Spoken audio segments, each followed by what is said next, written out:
Ini sekelumit kisah Letjen Sintong Panjaitan saat memburu perwira TNI pentolan G30 SPKI di Jawa Tengah. Ketika Sintong terlibat langsung dalam operasi penumpasan G30 SPKI, ia masih seorang perwira muda. Pangkatnya ketika itu masih Letnan II atau Letda. Bersama RPKAD yang dipimpin langsung komandannya ketika itu Kolonel Sarwo Edi Wibowo. Sintong terlibat langsung dalam penumpasan kelompok gerakan 30 September mulai di Jakarta hingga kemudian bergerak ke Jawa Tengah. Kala itu, Sintong jadi komandan peleton RPKAD di bawah Kompi Tanjung. Kompi Tanjung yang dimaksud adalah Kompi RPKAD yang dipimpin Faisal Tanjung, seorang perwira RPKAD yang karirnya melesat hingga jadi Panglima ABRI di era Presiden Soeharto. Pengalaman Sintong ikut langsung dalam penumpasan G30 SPKI mulai dari Jakarta hingga ke Jawa Tengah dituangkan dalam buku Sintong Panjaitan, Perjalanan Seorang Prajurit Para Komando, yang ditulis Hendro Subroto. Dalam buku itu, Sintong banyak mengisahkan pengalamannya ketika menumpas kelompok G30 SPKI mulai dari Jakarta sampai ke Jawa Tengah. Salah satunya, ketika ditugaskan untuk memburu pentolan G30 SPKI di Jawa Tengah seperti Kolonel Sahirman, Kolonel Mariono Letkol Usman. Menurut Sintong, dalam bukunya, Sintong Panjaitan, Perjalanan Seorang Prajurit Para Komando, para mantan perwira Kodam Diponegoro yang mendukung G30 SPKI itu melarikan diri ke wilayah Merapi Merbabu Kompleks MMC. Mereka melarikan diri setelah Pangdam Diponegoro Brigjen Suryo Sumpeno berhasil menguasai keadaan. Apalagi setelah datangnya pasukan RPKAD pimpinan Kolonel Sarwo Edi Wibowo yang diperintahkan langsung Pangkostrat saat itu Maijen Soeharto untuk membersihkan Kodam Diponegoro dari pengaruh kelompok G30 SPKI.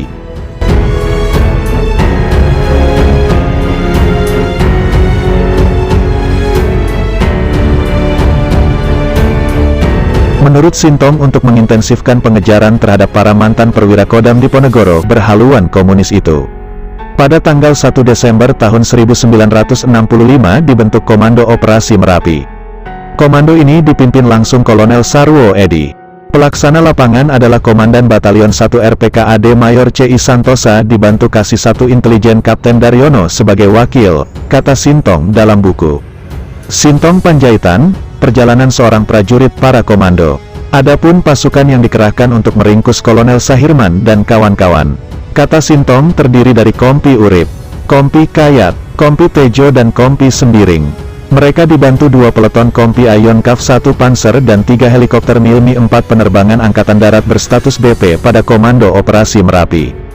Ketiga helikopter Mi 4 itu berpangkalan di Kesatrian Slamet Riyadi, Kandang Menjangan, Kartosuro. Pasukan peleton 1 Kompi Ben Hur Yon 1 RPKAD diperintahkan bergerak menyisir lereng timur Gunung Merapi dengan arah dari Kaliurang menuju Boyolali.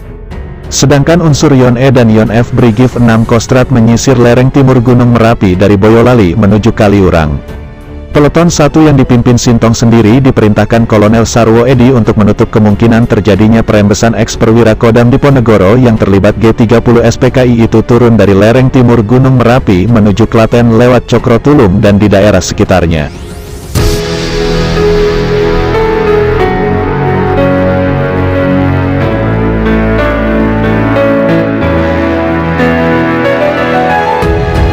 Sintong berkisah, ketika itu ia dan pasukannya memasuki sebuah desa. Saat pasukan RPKAD masuk ke desa tersebut, semua penduduk lari ketakutan meninggalkan desa.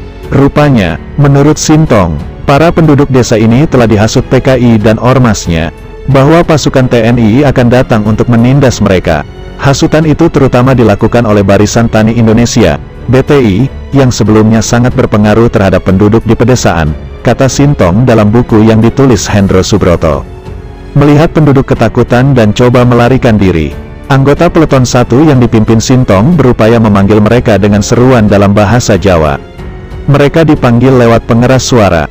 "Jangan lari, tidak apa-apa, jangan takut." Begitu seruan yang disuarakan anggota peleton 1 RPKAD pimpinan Sintong dalam bahasa Jawa. Tapi, para penduduk itu tetap saja lari berbondong-bondong keluar desa.